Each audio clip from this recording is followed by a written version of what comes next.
ارشاد ہے پہلے پیج پر، مدینہ کے گرد رہنے والے دیہاتی کفر اور نفاق میں بہت سخت ہیں، وہ اسی لائق ہیں کہ ان احکام شرعیہ سے جاہل رہیں جو اللہ نے اپنے رسول پر نازل کیے ہیں۔ کچھ لوگ ہیں جو مدینہ منورہ میں رہتے ہیں اور کچھ ہیں جو مدینہ منورہ کے ارد گرد جو علاقے ہیں وہاں پر رہتے ہیں۔ تو جو ارد گرد کے علاقوں میں رہتے ہیں، دیہات میں رہتے ہیں، ان کے بارے میں کہا گیا کہ یہ کفر میں، نفاق میں اشد ہیں، شدت پسند ہے۔ تو ایک تصور ہے ایکسٹریمزم، شدت پسندی۔ تو شدت جو ہوتی ہے یہ علم سے دوری کی وجہ سے ہوتی ہے۔ اب وہ بھی ہیں تو مدینہ کے قریب رہنے والے، لیکن حضور کی صحبت میں نہیں آئے، حضور کی محفلوں میں نہیں آئے، اور جو کریم آقا کی محفلوں میں بیٹھتے ہیں، حضور کے ملفوظات عالیہ سنتے ہیں، ان میں کتنا چینج آیا وہ آپ نے شاید 9th کی بک میں پڑھا ہوگا۔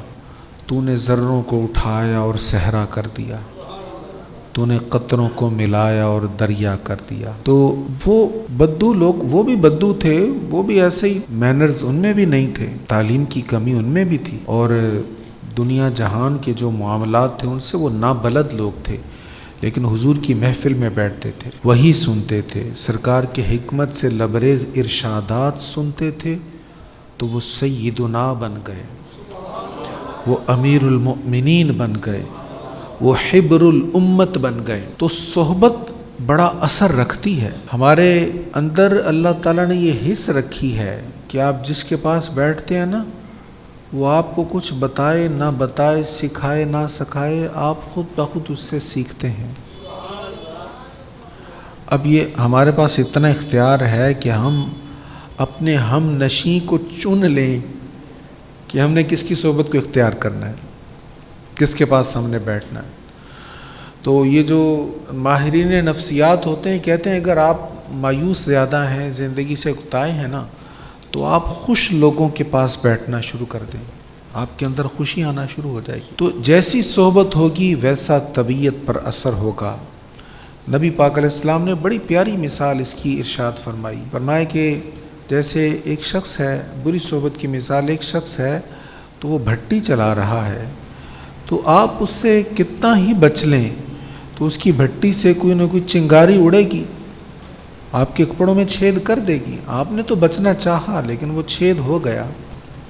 اور پھر اچھی صحبت کی مثال آپ نے کہا کہ اچھی صحبت ایسے ہے جیسے کوئی عطروں والا ہے، خوشبو والا ہے۔ فرمایا خوشبو والے کے پاس بیٹھنا اٹھنا شروع کر دو گے، اس سے دوستی لگا دو گے، تو یا تو وہ تمہیں گفٹ میں خوشبو دے دے گا، تو خوشبو آئے گی تو گفٹ میں جو دے گا، یا پھر تم اس سے خود خوشبو لے لو گے۔ اچھا اگر تم نے بھی نہیں لی، اس نے بھی نہیں دی، تو جتنی دیر بیٹھو گے خوشبو تو آئے گی۔ تو یہاں پر جو اللہ تعالیٰ فرمایا نا کہ وہ جو اعراب ہیں، عربی تو عربی بولنے والوں کو کہا جاتا ہے نا، اور دیہاتیوں کو اعراب کہا جاتا، اعرابی، اسی کی جمع ہے اعراب۔ فرمایا یہ جو ہے نا یہ بڑے شدت پسند ہے۔ اس کی وجہ کیا ہے کہ رسول کریم پر جو وحی کا نور نازل ہوا، حضور نے جو حکمت سے لبریز باتیں ارشاد فرمائی، انہوں نے اس کو نہیں سنا، تو اس محرومی کی وجہ سے ان کے اندر یہ معاملہ آیا۔ پھر اس سے اگلے صفحے پر ارشاد ہے والسابقون الاولون من المہاجرین والانصار والذین اتبعوہم باحسان رضی اللہ عنہم ورضوا عنہ، اور مہاجرین اور انصار میں سے نیکی میں سبقت کرنے والے اور سب سے پہلے ایمان لانے والے، اور جن مسلمانوں نے نیکی میں ان کی اتباع کی، ان کی شان کیا ہے؟ رضی اللہ عنہم ورضوا عنہ، اللہ ان سے راضی ہو گیا، وہ اللہ سے راضی ہو گیا۔ اچھا کس کی تعریف ہے؟ جو سب سے پہلے ایمان لایا۔ مردوں میں، آزاد مردوں میں سب سے پہلے ایمان لانے والے سیدنا ابو بکر صدیق ہیں۔ آزاد بچوں میں سب سے پہلے ایمان لانے والے مولا علی المرتضیٰ ہیں۔ غلاموں میں سب سے پہلے ایمان لانے والے حضرت زید ہیں۔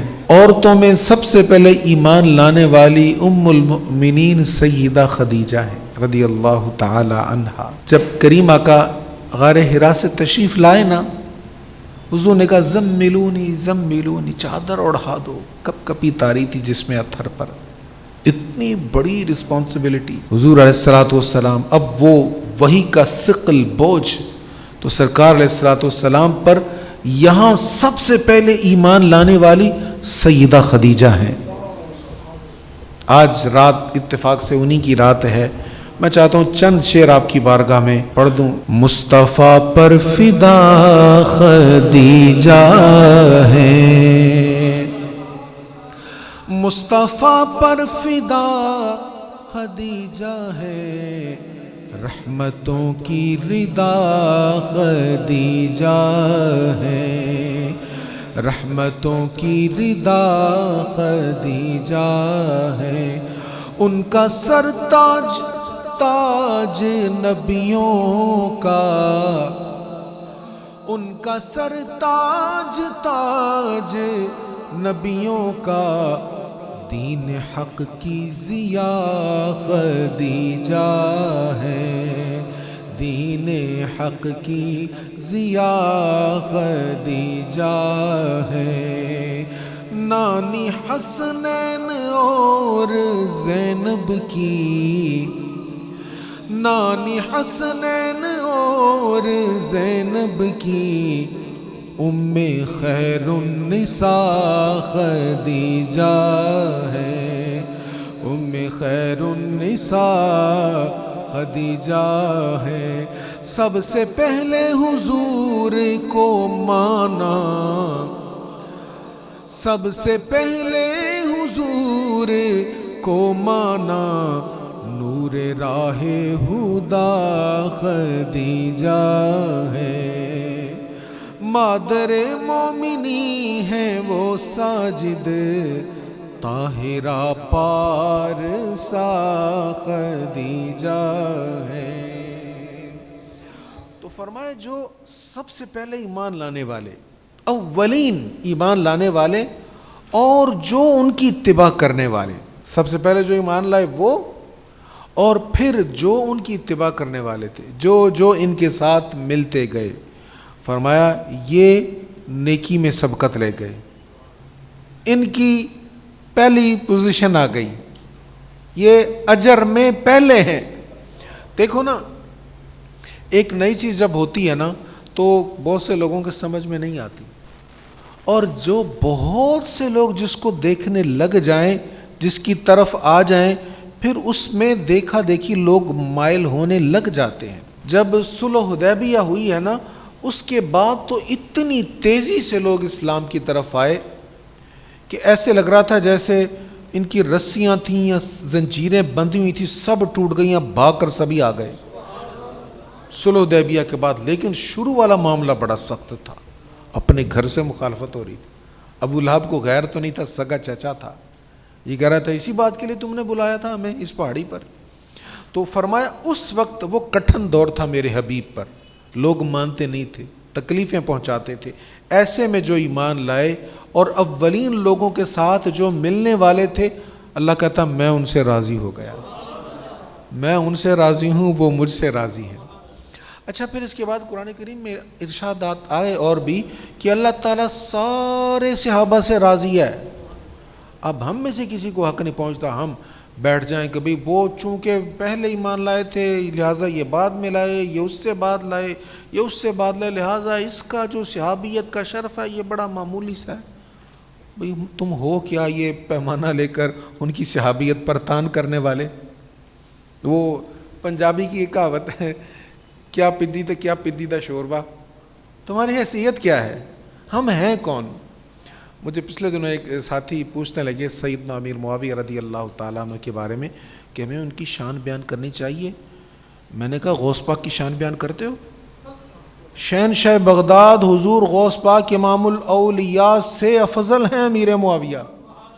یہ میں نظریاتی بات کہہ رہا ہوں، آئیڈیالوجی میں متفقہ بات ہے کہ ہر صحابی، حضور شہنشاہ بغداد خود کہتے ہیں کہ وہ ایک صحابی جس گھوڑے پر سفر کرتا ہے اس کی نکیل میں جو مٹی آتی ہے نا وہ بھی مجھ سے افضل ہے. یہ حضور غوث العظم فرما رہے ہیں. تو فرمایا جو سبقت لینے والے اللہ ان سے راضی ہو گئے، اور اللہ تعالیٰ تمام صحابہ کرام سے راضی ہے. اور ہمارا یہ عقیدہ ہے کہ ہر صحابی نبی، ہم ہر صحابہ سے محبت کرتے ہیں، ہر صحابی سے عقیدت کرتے ہیں، حضور کی ساری پیاری پیاری آل پاک کے در کے گدا ہیں، سب سے محبت کرتے ہیں، ہم کسی کے ساتھ بے ادبی نہیں کرتے، اللہ ہمیں اس سے بچائے۔ اس سورۃ التوبہ میں ذکر ہے صحابہ کرام علیہم الرضوان کا جو غزوہ تبوک میں نہیں گئے تھے، ان کا بھی تذکرہ ہے۔ اب منافقین نے تو بہانے کیے نا، بہانے کیے، جھوٹی قسمیں کھائیں، صحابہ کرام نے اعتراف کر لیا، حضور خطا ہو گئی ہم سے۔ تو 10 صحابہ کرام تھے کل، ان میں 7 صحابہ نے، ان کو بڑی ندامت ہوئی، جانا وہ بھی چاہتے تھے لیکن کوئی نہ کوئی مسئلہ آتا رہا اور وہ پھر نہ پہنچ سکے۔ انہوں نے کیا کیا، ستونوں کے ساتھ اپنے آپ کو باندھ لیا، مسجد نبوی شریف کے ستونوں کے ساتھ باندھ لیا، جب تک معافی نہیں ملے گی ہم نہیں ہلیں گے، یہاں سے بندھے ہی رہیں گے۔ ان کے بارے میں ارشاد، اور بعض دوسرے وہ مسلمان ہیں جنہوں نے اپنے گناہوں کا اقرار کر لیا اور انہوں نے نیک کاموں کو دوسرے برے کاموں کے ساتھ ملا دیا، عن قریب اللہ ان کی توبہ قبول فرمائے گا، بے شک اللہ بہت بخشنے والا بے حد رحم فرمانے والا ہے۔ آپ ان کے مالوں سے زکوٰۃ لیجئے جس کے ذریعے آپ انہیں پاک کریں گے اور ان کے باطن کو صاف کریں گے، اور آپ ان پر صلاۃ بھیجئے، بے شک آپ کی صلاۃ ان کے لیے باعث طمانینت ہے، اور اللہ بہت سننے والا بے حد جاننے والا ہے۔ اب اولین یہ 7 صحابہ تھے جو حضرت ابو لبابہ رضی اللہ تعالیٰ عنہ کے ساتھی تھے۔ اللہ کریم آپ کو مسجد نبوی میں لے جائے تو جب آپ اندر جائیں گے نا تو استوانہ ابو لبابہ وہ لکھا ہوگا ستون کے اوپر، تو یہ وہ ستون ہے جس کے ساتھ انہوں نے خود کو باندھا تھا، اس کے ساتھ اور بھی ستون تھے، تو اس نسبت سے اس کا نام استوانہ ابو لبابہ ہے۔ اب اس سے آگے ایک مسجد کا ذکر ہے۔ مسجد اللہ کا گھر ہے، لیکن بنانے والے نے کس نیت سے بنائی یہ دیکھنا پڑے گا، یہ میٹر کرتا ہے۔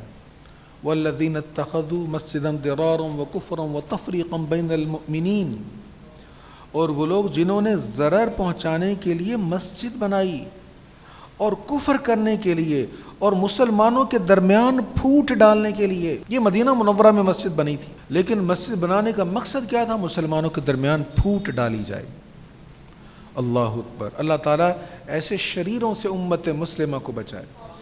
تو اگر دور رسالت میں مسجد مسلمانوں کو نقصان پہنچانے کے لیے بن سکتی ہے، تو آج کے دور میں قرآن کے نام پر، درس قرآن کے نام پر، مسجد کے نام پر تفرقہ اور مسلمانوں میں پھوٹ کی سازشیں نہیں ہو سکتی؟ بہت سے لوگ آپ کو ایسے ملیں گے جو سوشل میڈیا پر قرآن کے نام پر، حدیث کے نام پر مسلمانوں کو آپس میں لڑا رہے ہیں۔ وہ نظریات جس پر پوری امت جمع ہے، دیکھیے ایک تو چھوٹے موٹے اختلاف ہے نا، رفع الیدین کرنا نہیں کرنا، پیچھے فاتحہ پڑھنی نہیں پڑھنی، یہ فروعی اختلافات ہیں۔ ان اختلافات کے باوجود بہت سارے مسائل جن پر امت متفق ہے، یہ سو کالڈ اسکالر ان کی مخالفت کریں گے۔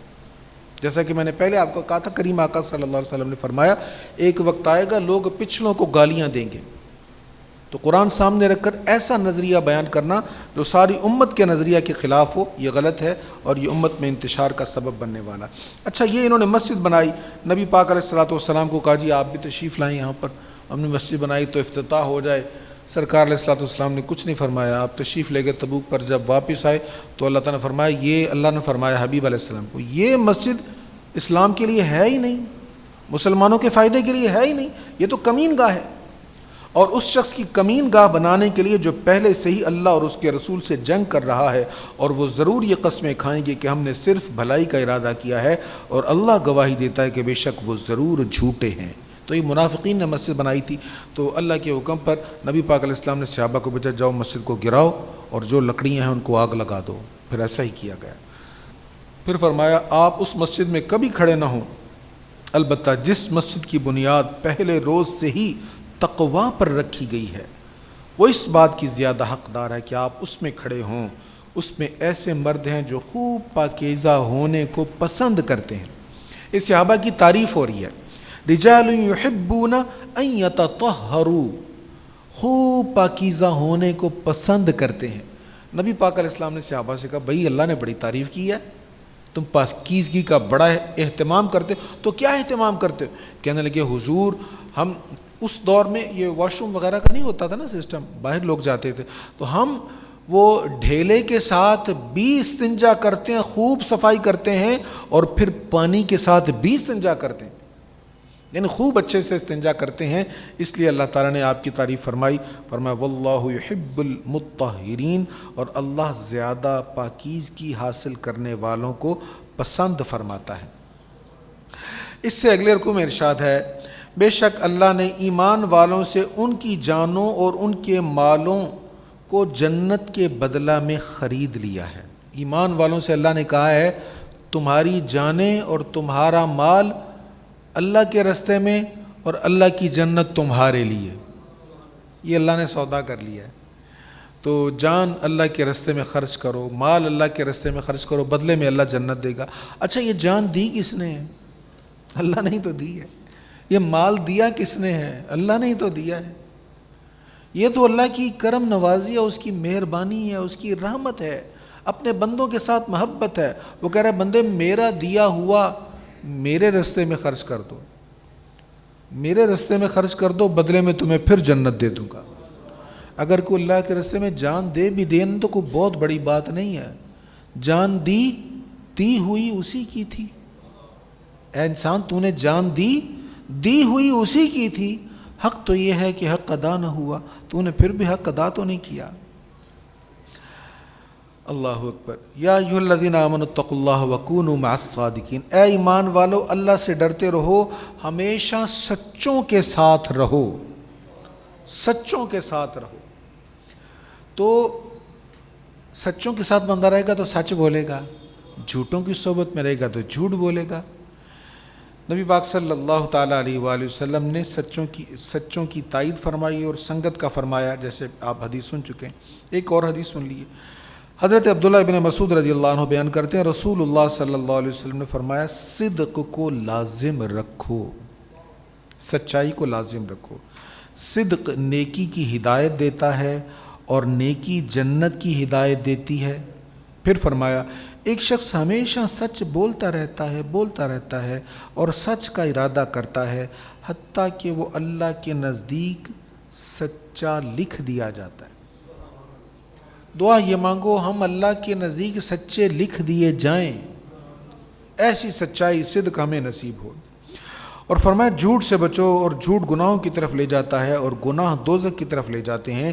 ایک بندہ ہمیشہ جھوٹ بولتا رہتا ہے، جھوٹ کا قصد کرتا ہے حتیٰ کہ وہ اللہ کے نزدیک جھوٹا لکھ دیا جاتا ہے۔ العیاذ باللہ، اللہ تعالی ہمیں محفوظ فرمائے۔ اس سے آگے اگلے رکوع میں سورہ توبہ کا اختتام ہو رہا ہے۔ آخری دو آیتیں بڑی ہیں، میں ہر سال میں ان پر بات کرتا ہوں۔ لقد جاءکم رسول من انفسکم عزیز علیہ ما عنتم حریص علیکم بالمؤمنین رؤوف الرحیم، بے شک تمہارے پاس تم ہی میں سے ایک عظیم رسول آ گئے ہیں، تمہارا مشقت میں پڑنا ان پر بہت شاق ہے۔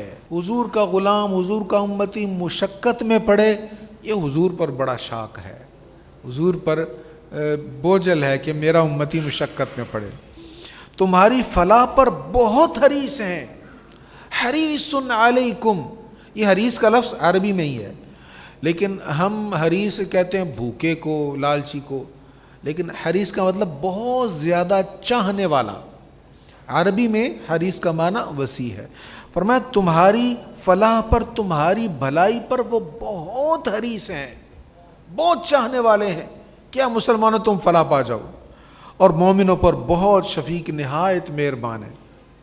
بخاری شریف میں حدیث ہے، کریم آقا صلی اللہ علیہ وسلم فرماتے ہیں کہ ایک بندہ تھا، اس نے مسافر تھا، اس نے آگ جلائی اپنے فائدے کے لیے، تو جب آگ جلائی تو کیڑے مکوڑے اس میں گر رہے تھے اور وہ ان کو بچا رہا تھا، ان کو پیچھے کر رہا تھا۔ فرمایا ایسے ہی میں تمہیں پیچھے کر رہا ہوں۔ فرمایا تم ہو کہ دوزخ کی طرف بھاگے جا رہے ہو اور میں تمہیں کمر سے پکڑ کر پیچھے کر رہا ہوں، وہ نہ جاؤ اس طرف۔ تو اللہ کے حبیب علیہ الصلوۃ والسلام ہماری بھلائی کے بہت حریص ہیں۔ بڑی دعائیں مانگی حضور علیہ السلام نے اپنے غلاموں کے لیے، بڑا یاد کیا، بڑی اللہ کی بارگاہ میں گریہ زاری کی۔ جب بھی مقام مقبولیت ہوا، حضور تو ہر حال میں مقبول ہیں، لیکن آپ نے امت کے لیے دعا مانگی ہے، امت کے لیے آسانی مانگی ہے، امت کے لیے بخشش مانگی ہے۔ تو یہ دو آیتیں آخر والی بڑی برکتوں والی ہیں، اور ان میں بزرگوں نے ان کو بطور وظیفہ، بطور مسائل کے حل، مشکلات سے نکلنے کے لیے اس سورۃ توبہ کی آخری دو آیتوں کو پڑھنے کا حکم دیا ہے۔ اور ابن قیم نے جلاء الافہام میں لکھا ہے، میں نے پہلے بیان کیا تھا، ایک بزرگ ہیں حضرت ابو بکر شبلی، اور ایک بزرگ ہیں حضرت مجاہد شبلی، تین بزرگ ہیں، تینوں کا نام شبلی ہے لیکن پیچھے لاحقہ کوئی اور ہے۔ تو حضرت شیخ شبلی بیٹھے ہوئے تھے، بہت بڑے عالم تھے، یہ کسی دور میں یہ بغداد کے گورنر بھی رہے، سبا کے قاری تھے، بہت بڑے عالم تھے۔ ابن قیم نے ان کا واقعہ لکھا کہ شیخ کی مجلس لگی ہوئی تھی اور ان کی بارگاہ میں ایک دیوانہ آ گیا، اس کا نام بھی شبلی تھا۔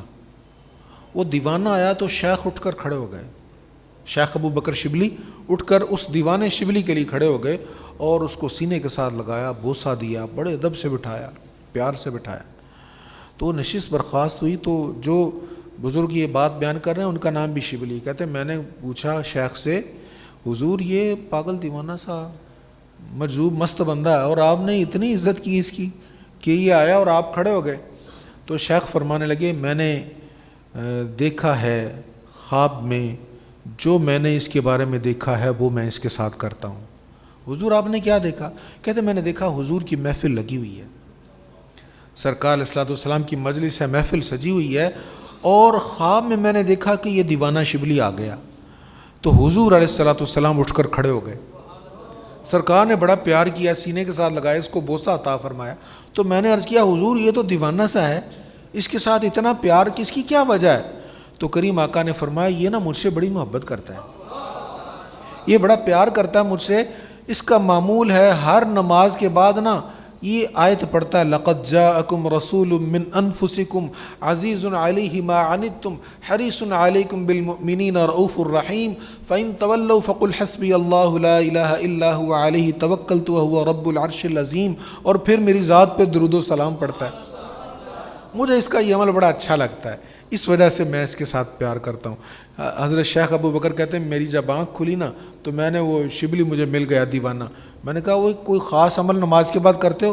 کہنے لگا ہاں لقد جاءکم پڑھتا ہوں، ہر نماز کے بعد یہ پڑھتا ہوں اور پھر دروشی پڑھتا ہوں۔ کہتے ہیں اس وجہ سے میں بھی اس کے ساتھ وہی کرتا ہوں جو خواب میں نے رسول کریم علیہ السلام کو دیکھا۔ تو ان دو آیتوں پر مفسرین نے بہت کچھ لکھا ہے، ان کی بڑی برکات ہیں، تو ہو سکے تو سورۃ توبہ کی آخری دو آیات یاد کرنے کی کوشش کریں، یہ بہت سارے معاملات میں اکثیر اور فائدہ پہنچانے والی ہیں۔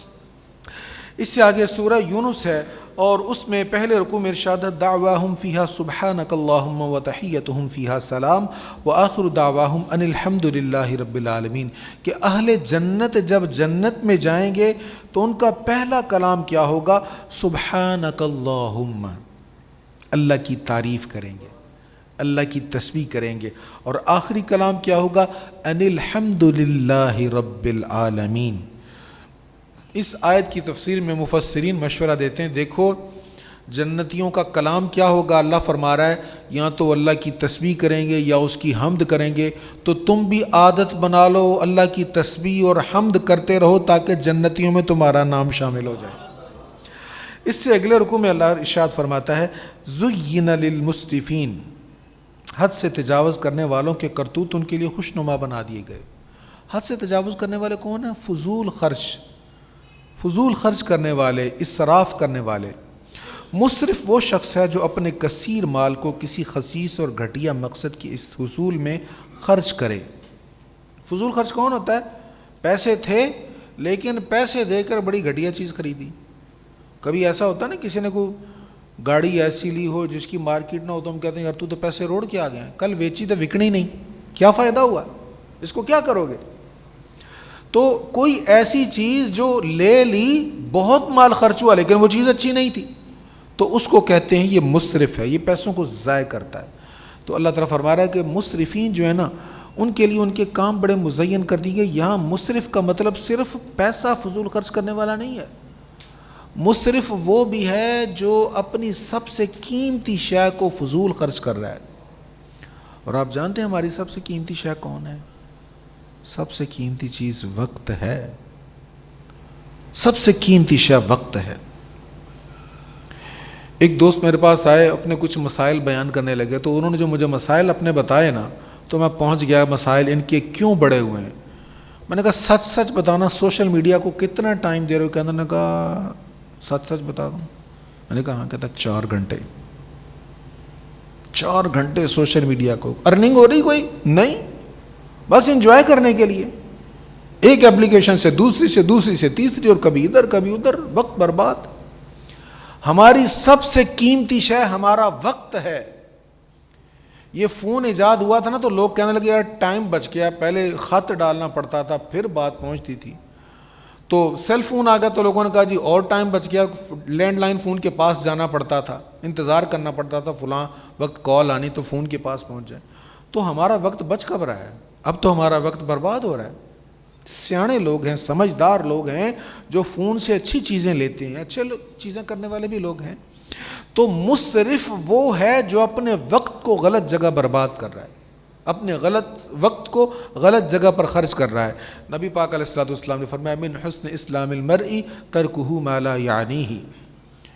سچا مسلمان وہ ہے, تمہارے اسلام کا حسن اس چیز میں ہے کہ وہ چیز چھوڑ دو جو تمہارے لیے بے مقصد ہے.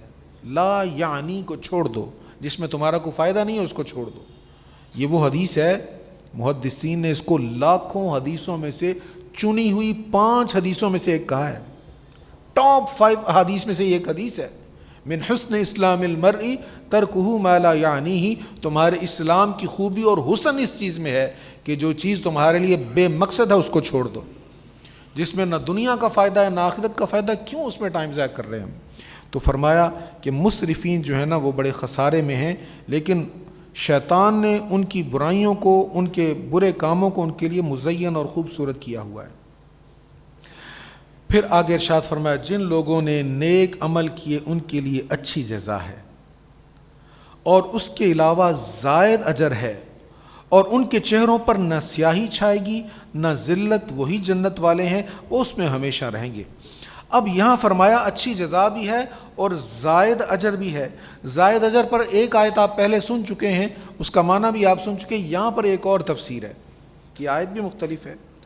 نبی پاک صلی اللہ تعالیٰ علیہ وآلہ وسلم نے فرمایا, حضرت صہیب رضی اللہ عنہ اس کے راوی ہیں, آپ نے للذین احسنوا الحسنی وزیادہ کی تفسیر میں فرمایا جب اہل جنت جنت میں داخل ہو جائیں گے تو ایک منادی ندا کرے گا تمہارے لیے اللہ کے پاس ایک وعدہ ہے. اہل جنت کہیں گے کیا اللہ نے ہمارے چہروں کو سفید نہیں کیا؟ کیا اس نے ہم کو دوزخ سے نجات نہیں دی؟ کیا اس نے ہم کو جنت میں داخل نہیں فرمایا؟ یعنی جو وعدہ تھا وہ تو ہمیں مل گیا, ہم دوزخ سے بچ گئے, جنت میں داخل ہو گئے. فرشتے کہیں گے کیوں نہیں؟ آپ نے فرمایا یعنی اس وعدے کے علاوہ ایک اور وعدہ ہے. اب پھر وہ وعدہ کیا ہوگا؟ سرکار علیہ السلام نے فرمایا پھر حجاب کھول دیا جائے گا, یعنی انہیں اللہ تعالی کا دیدار کروایا جائے گا. اللہ اکبر.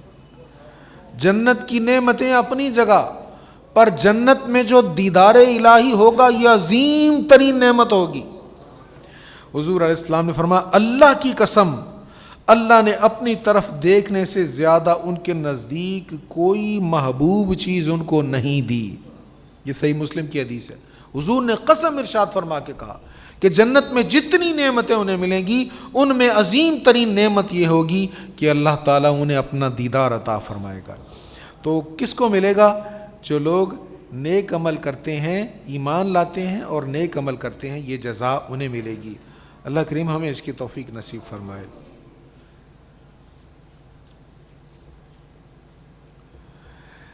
اس سے آگے ارشاد ہے قل بفضل اللہ وبرحمتہ فبذلک فلیفرحوا.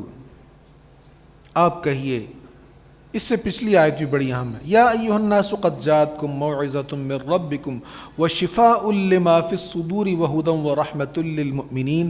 اے لوگو تمہارے پاس تمہارے رب کی طرف سے ایک عظیم نصیحت آ گئی اور دلوں کی بیماری کی شفا آ گئی, اور وہ مومنین کے لیے ہدایت اور رحمت ہے. وہ دلوں کی بیماری کی شفا کیا ہے؟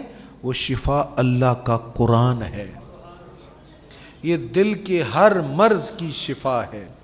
حضرت واثلہ بن اسقا رضی اللہ عنہ کا بیان ہے، ایک شخص نے نبی پاک علیہ السلام کی بارگاہ میں شکایت کی، حلق میں درد ہے۔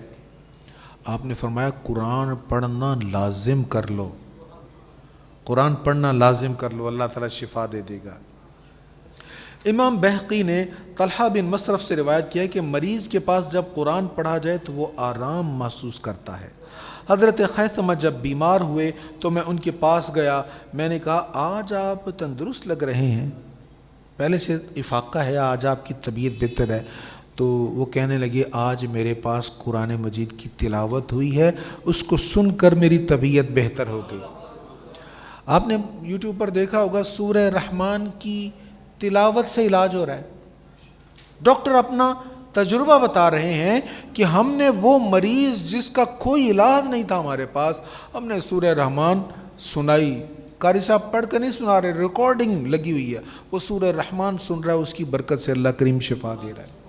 تو قرآن مجید میں روحانی بیماریوں کی بھی شفا ہے، جسمانی بیماریوں کی بھی شفا ہے۔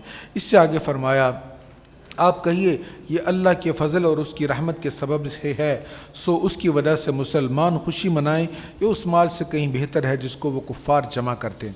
اب یہاں اس آیت میں، یہ آیت نمبر 58 ہے سورہ یونس کی، یہاں پر فرمایا بفضل اللہ و برحمتی، دو چیزوں کا ذکر، اللہ کا فضل اور اس کی رحمت۔ اس پر کیا کرنے کا حکم ہے؟ فَلْيَفْرَحُوا، خوب خوشیاں مناؤ، اللہ کا فضل اور اس کی رحمت، اس پر کیا کرو؟ خوب خوشیاں مناؤ۔ حضرت ابن عباس رضی اللہ تعالیٰ عنہ، پہلے سن لیں یہ ہے کون؟ طائف میں آپ جائیں گے نا تو ادھر جو زیارتیں ہیں نا ان میں ایک بڑی زیارت مسجد عبداللہ ابن عباس ہے، مسجد عبداللہ ابن عباس، اور یہ حضرت عبداللہ ابن، وہ عبداللہ کہتے ہیں بھی، ویسے غلط ہے تلفظ، یا عبداللہ کہا جا سکتا ہے لیکن اگر یا نہ ہو پھر عبداللہ ہی کہتے ہیں۔ تو مسجد عبداللہ ابن عباس کے بالکل قریب حضرت عبداللہ ابن عباس رضی اللہ تعالیٰ عنہ کی قبر مبارک ہے۔ تو آپ حضور علیہ السلام کے ساتھ رہا کرتے تھے، قریب قریب رہا کرتے تھے۔ حضور جہاں جاتے تو حضور کا جوتا پکڑ کر سینے کے ساتھ لگا لیا کرتے، نالین حضور کے ہیں، تو حضور کی مسواک بھی ان کے پاس ہوتی۔ تو کریم آقا صلی اللہ تعالیٰ علیہ وآلہ وسلم سے تفسیر کے بارے میں پوچھنے والے یہ ہیں سب سے زیادہ، اور امت کے سب سے بڑے مفسر عبداللہ ابن عباس ہیں۔ اب عبداللہ ابن عباس نے یہاں پر فضل اور رحمت کا ذکر تھا نا اس آیت میں کہ فضل اور رحمت پر خوشی مناؤ، عبداللہ ابن عباس نے اس کو کیا بیان کیا؟ یہ حضور کے چچا زاد بھائی بھی ہیں، حضرت عباس حضور کے چچا نہیں، ان کے بیٹے۔ تو حضرت عبداللہ ابن عباس رضی اللہ تعالیٰ فرماتے ہیں کہ فضل اللہ سے مراد نبی پاک کی ذات ہے، اللہ کے فضل سے مراد نبی پاک کی ذات ہے۔ اور یہ تو روح المعانی اور در منصور کا ریفرنس ہے، اور در منصور میں دوسری جگہ حضرت عبداللہ ابن عباس ہی کا قول ہے کہ رحمت سے مراد بھی ذات مصطفیٰ ہے، کیونکہ حضور ہی کو اللہ نے فرمایا وَمَا أَرْسَلْنَاكَ إِلَّا رَحْمَةً لِّلْعَالَمِينَ۔ اب اس آیت میں کیا ارشاد تھا کہ جب اللہ کا فضل اور اس کی رحمت، کیا فضل اور رحمت جب ملے تو کیا کرو؟ فَلْيَفْرَحُوا، خوب خوشی مناؤ۔ اس سے زیادہ واضح اور دلیل کیا ہوگی میلاد کی خوشی مناؤ۔ حضور علیہ السلام اللہ کا فضل ہیں، حضور اللہ کی رحمت ہیں۔ اللہ کا فضل بہت ہے لیکن عظیم ترین فضل حضور ہیں، اللہ کی رحمتیں بہت ہیں لیکن رحمت للعالمین حضور ہیں۔ تو جب حضور علیہ السلام کی جلوہ گری ہو تو پھر خوشی منانی چاہیے۔ اگر آپ حدیث سے ریفرنس کہیں تو بخاری میں حدیث ہے، نبی پاک علیہ السلام سے پوچھا گیا آقا آپ پیر شریف کا روزہ کیوں رکھتے ہیں؟ فرمایا اس لیے کہ پیر والے دن میری ولادت ہوئی ہے۔ تو پیر کے روزے کا مقصد کیا تھا؟ حضور اپنی ولادت کا اہتمام فرماتے تھے، اور یہاں پر ارشاد ہے جب اللہ کا فضل اور اس کی رحمت ملے تو خوب خوشیاں مناؤ۔ اس سے اگلے صفحے پر آیت ہے الا ان اولیاء اللہ لا خوف علیہم ولا هم یحزنون، سنو اللہ کے ولیوں پر نہ کوئی خوف ہوگا اور نہ وہ غمگین ہوں گے۔ ولیوں کی شان بہت زیادہ ہے، بڑی شان ہے، آیات بھی ہیں، احادیث بھی ہیں بہت زیادہ، لیکن ولی ہوتا کون ہے؟ آج جن لوگوں نے اپنے نام کے ساتھ ولی لکھا ہے، خود کو ولی کہلاتے ہیں، ولی ابن ولی کہلاتے ہیں، کیا لکھنے سے کوئی ولی بن جائے گا؟ اللہ اکبر. آگے ارشاد ہو رہا ہے الذین آمنوا وکانوا یتقون، جو ایمان لائے اور ہمیشہ متقی رہے، یہ ولی ہے.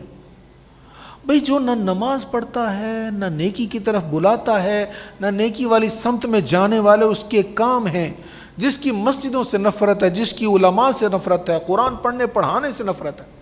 ایک بہت بڑے شیخ سو کالڈ دعویٰ کرنے والے کے بہت بڑے، ان سے میرے سامنے کی بات ہے، کسی نے پوچھتے جی حضور یہ استنجے کے مسائل ایسے تھے کیا ہیں؟